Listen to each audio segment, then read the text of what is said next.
മ്യാൻമറിൽ India ഒരു ആഹ്വാനം നടത്തിയിട്ടുണ്ട്. അതായത് മ്യാൻമറിൽ സ്വതന്ത്രവും നീതിയുക്തവും എല്ലാവരെയും ഉൾക്കൊള്ളുന്നതുമായിട്ടുള്ള തിരഞ്ഞെടുപ്പുകൾക്ക് ഇന്ത്യ ആഹ്വാനം ചെയ്യുന്നു. ജനാധിപത്യത്തിലേക്കുള്ള പരിവർത്തനത്തെ ഇന്ത്യ പിന്തുണയ്ക്കുന്നു എന്നുള്ള റിപ്പോർട്ടുകളാണ് പുറത്തുവരുന്നത്. വിശ്വസനീയമായ ജനാധിപത്യ പരിവർത്തനത്തിന് വിശാലമായ പങ്കാളിത്തത്തിന്റെ ആവശ്യകത ഊന്നിപ്പറഞ്ഞുകൊണ്ട് മ്യാൻമറിൽ സ്വതന്ത്രവും നീതിയുക്തവും എല്ലാവരെയും ഉൾക്കൊള്ളുന്നതുമായിട്ടുള്ള തിരഞ്ഞെടുപ്പുകൾക്ക് ഇന്ത്യ ആഹ്വാനം ചെയ്തു. ഡിസംബർ 28 മുതൽ ഘട്ടം ഘട്ടമായി വോട്ടെടുപ്പ് നടത്താൻ മ്യാൻമറിലെ സൈന്യം പദ്ധതിയിടുന്നു. എന്നാൽ പോളിംഗ് 330 ടൗൺഷിപ്പുകളിൽ 274 എണ്ണത്തിൽ മാത്രമായി പരിമിതപ്പെടുത്തിയിരിക്കുന്നു എന്നുള്ളതും ഒരു സുപ്രധാന കാര്യമാണ്. സുതാര്യതയെക്കുറിച്ചുള്ള ആഗോള പരിശോധന വർദ്ധിച്ചു വരുന്ന സാഹചര്യത്തിൽ ജനാധിപത്യത്തിലേക്കുള്ള വിശ്വസനീയമായ പരിവർത്തനത്തിന് വിശാലമായിട്ടുള്ള പങ്കാളിത്തം അനിവാര്യമാണെന്ന് പറഞ്ഞ ഇന്ത്യ മ്യാൻമറിനോട് സ്വതന്ത്രവും നീതിയുക്തവുമായിട്ടുള്ള തെരഞ്ഞെടുപ്പാണ് ചെയ്യാൻ പറയുന്നത് എന്നുള്ള റിപ്പോർട്ടുണ്ട്.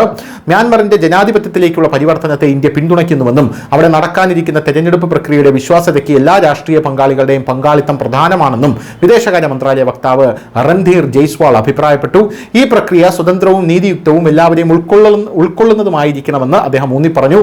ന്യൂഡൽഹിയുടെ സമീപനം ആവർത്തിച്ചുകൊണ്ട് മ്യാൻമറിൽ സമാധാനം, സംഭാഷണം, സാധാരണ നിലയിലേക്കുള്ള തിരിച്ചുവരവ് എന്നിവ മുന്നോട്ട് കൊണ്ടുപോകുന്നതിനുള്ള എല്ലാ ശ്രമങ്ങളെയും ഇന്ത്യ തുടർന്നും പിന്തുണയ്ക്കും എന്നും ജയ്സ്വാൾ കൂട്ടിച്ചേർത്തു. News desk news India Malayalam.